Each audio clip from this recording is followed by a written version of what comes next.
Eto na mga boss, ang karugtong ng nakaraang chapter, pa-like, share at subscribe na lang para si Pajan pa tayong gumawa ng mga videos, umpisan na natin. Umaga sa tirahan ng pamilyang Luo.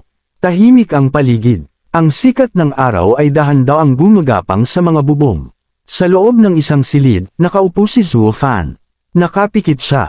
Ang pulang usok ng kanyang chi ay umiikot sa paligid niya, kalmado pero mabigat, parang isang bagyong naghihintay na sumabog. Biglang may narinig siyang mabilis na yabag. Tak tak tak.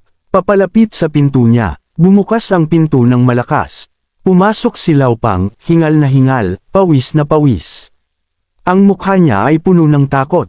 Sumigaw siya, masama ito. Masama ito, Zuo Fan. Pinalibutan na tayo ng pamilyang Son.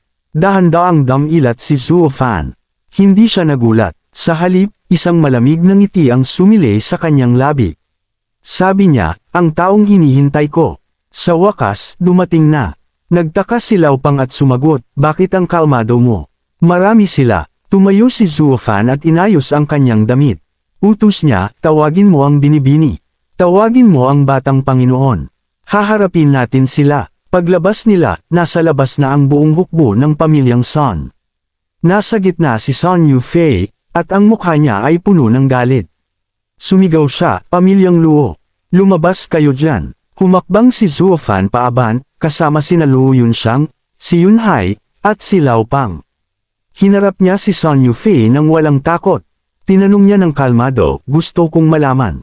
Anong problema at nagdala ng maraming tao si Binibining Son sa aming tahanan ngayon? Lumapit ang mukha ni Son Yufei at sumagot, gusto mo bang malaman ang dahilan? Hindi ko makakalimutan ang ginawa mo sa akin sa tirahan ng mga Kai. Ngayon, hindi ko palalampasan ang pamilyang Luo at wawasakin ko kayong lahat.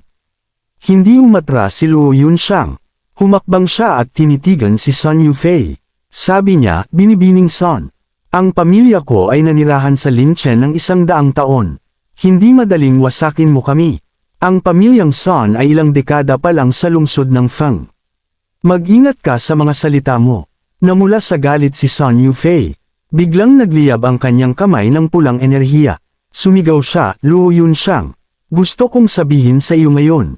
Ang manok kailanman hindi magiging phoenix. Sumugod siya ng sobrang bilis.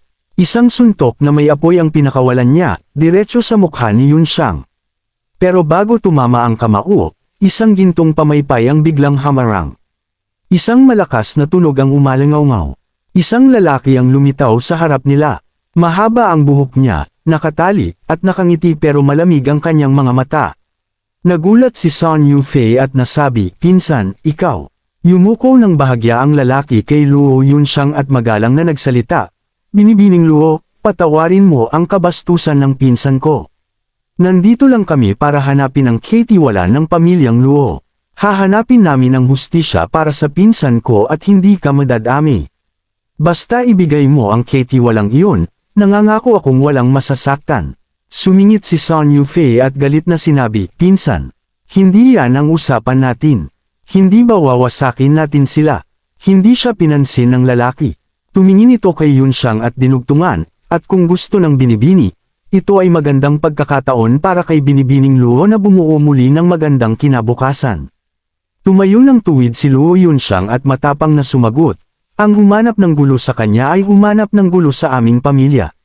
Bahagi siya ng pamilyang Luo at may kinalaman siya sa akin. Dahan-daang itinupi ng lalaki ang kanyang pamaypay at tinakpan ang kalahati ng kanyang mukha. Ang mata niya ay naging matalim. Bulong niya, iminumungkahi kong huwag nang lumaban ang binibini. Kung alam mo kung sino ako, sigurado akong hindi ka mangangahas na labanan ako. Pagkatapos ay malakas niyang sinabi, ako si Yuquan. Alagad ng lambak ng Yuming. Nanlaki ang mata ni Luo Yunxiang. Hindi siya, makapaniwala at natanong niya, miyembro ka ng 7 pamilya ng imperyo. Tumawa ng malakas si Yuquan. Ang tawa niya ay puno ng yabang. Sabi niya, hahaha. Takot ka na ba ngayon? Sa isip ni Yunxiang, biglang nagdugtong ang lahat. Naisip niya, kaya pala ang pamilyang Son ay may kaugnayan sa 7 pamilya ng imperyo. Kaya pala kahit ang pinuno ng pamilyang Kai ay sobrang magalang sa dalagang iyon. Habang nag-iisip, marahan siyang humawak sa manggas ni Zuo Fan at bulong niya, Zuo Fan. Hindi lumingon si Zuo Fan. Humakbang siya paabant at tumayo sa gitna, harapan si Yuquan. Tumangala siya at sinabi, "Ako si Zuo Fan, ang katiwalaan ng pamilyang Luo. Paano mo gustong tapusin ito? Makipag-isahan ka sa akin." Tinitigan siya ni Yuquan mula ulo hanggang paa at ngumisi. Sagot niya, tulad ng sabi ng pinsan ko, "Napakayabang mo. Kung matatalo ako sa katulad mo, magdadala ito ng kahihiyan sa lambak ng Yuming." Walang salita pa, biglang gumalaw si Yuquan. Isang iglap, nasa ere na siya. Isang mabilis na sipa ang pinakawalan niya pababa. Nakaiwas si Zuo Fan. Bumagsak siya sa lupa pero nakatayo agad. Sabi ni Yuquan habang nakangiti, "Ho, nakaiwas ka pala." Sa isip ni Zuo Fan, naramdaman niya ang bigat. Naisip niya, ang presyon ng chi ay 6 na beses na mas mabigat. Isa siyang halimaw. Biglang sumugod si Zuo Fan pabalik. Ang kamao niya ay nagliyab ng pula. Nagulat si Yuquan at nasigaw niya, "Ano? Ang bilis!" Nagbanggaan ang dalawang palad. Pula laban sa lila. Isang malaking pagsabog ang yumunig sa buong bakuran. Pagkatapos ng usok, napaatras si Yuquan. Ang paa niya ay gumuhit sa bato. Sa palad niya ay may dugo. Sumigaw si Sun Yufei mula sa gilid, "Pinsan, mag-ingat ka." Si Tio Kairong ay nasugatan din niya. Narinig ito ni Yuquan. Sa isip niya, naisip niya na nasa gulo siya. Hindi niya inaasahan na makakatagpo siya ng taong makakasakit sa kanya dito. Naisip niya, kung alam ko lang ito noon pa. Tumingin siya kay Zuo Fan na nakangiti pa rin. Doon pumasok ang takot sa isip niya. Naisip niya, posible kayang isa siyang demonyong cultivator. Ang demonyong cultivator ay laging naghahangad ng kapangyarihan sa kahit anong paraan para maging pinakamalakas. Nagsasanay sila ng may matinding disiplina at mahigpit na alituntunin.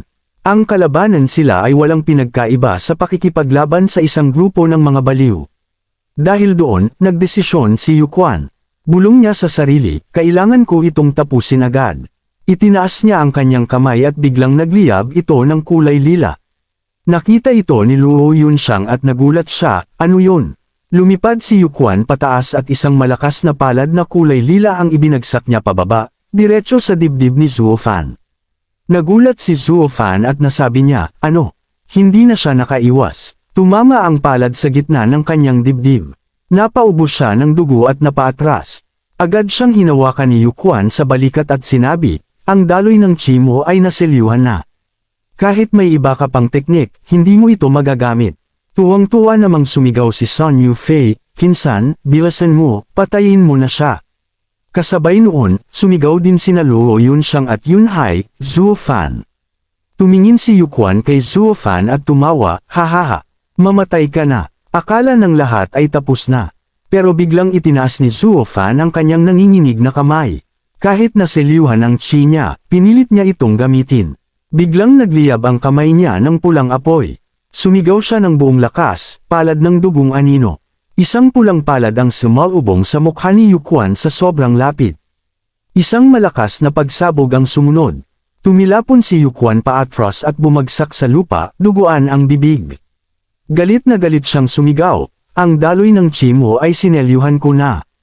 Paano ka nakagamit ng teknik sa martial arts?" Sa gilid, tumalon sa tuwa si Yunhai at sinabi, "Oo nga. Ang galing talaga ni Kuya Zuo. Hindi siya matatalo ng ganyang atake lang." Biglang yumanig ang katawan ni Zuo Fan. Napaubos siya ng malakas at isang buga ng dugo ang lumabas sa kanyang bibig. Napaluhod siya. Nagulat ang lahat. Sumigaw si Luo Yunxiang, "Zuo Fan." Hinawakan siya ni Lao Pang at nagtaka, "Ano? Anong nangyari?" Tumawa ng mahina si Yuquan at ipinaliwanag, dahil pinilit niyang gumamit ng teknik kahit naselyuhan na ang daloy ng chi niya. Tumingin siya kay Yunxiang at ngumisi bago dinugtungan, ibig sabihin, mamamatay na siya agad. Nanlaki ang mata ni Yunxiang at sumigaw siya, "Anong sinasabi mo?"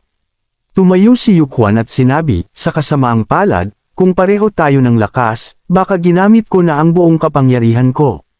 Pero ngayon, sa lagay mong yan, kahit sugatan ako ngayon, kaya pa rin kitang patayin gamit lang ang isang kamay." Itinaas niya ang kanyang kamay at nagliyab ito ng itim na enerhiya.